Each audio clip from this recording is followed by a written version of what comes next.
नमस्कार शेतकरी बांधवांनो, माझी योजनामध्ये आपले स्वागत आहे।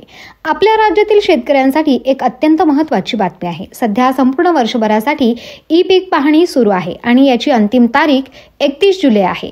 ज्या शेतकऱ्यांनी अजून नोंदणी केली नाही त्यांनी त्वरित करावी। यानंतर खरीप हंगाम 2025 साठी ई पीक पाहणी प्रक्रिया 1 ऑगस्ट पासून पुन्हा सुरू होणार आहे।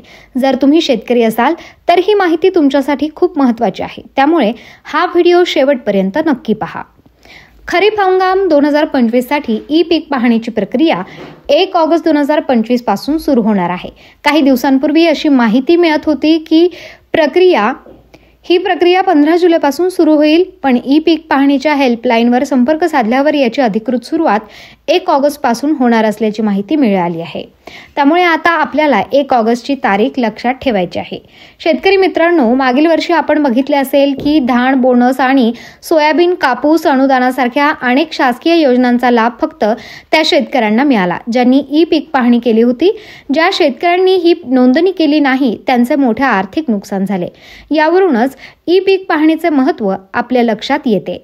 यावर्षी तर सुधारित पीक विमा योजनेत देखील एक नवीन नियम जोडण्यात आला आहे। त्यानुसार तुम्ही पीक विमा भरताना अर्जावर जे पिकाचे नाव लिहाल आणि ई पीक पाहणीमध्ये तुम्ही जी नोंद कराल ती दोन्ही नावे सारखी असली पाहिजेत।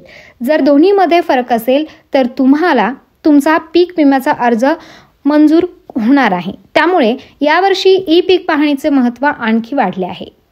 ई पीक पाहणी केल्यामुळे तुमच्या सातबाऱ्यावर तुमच्या पिकाची नोंद होते।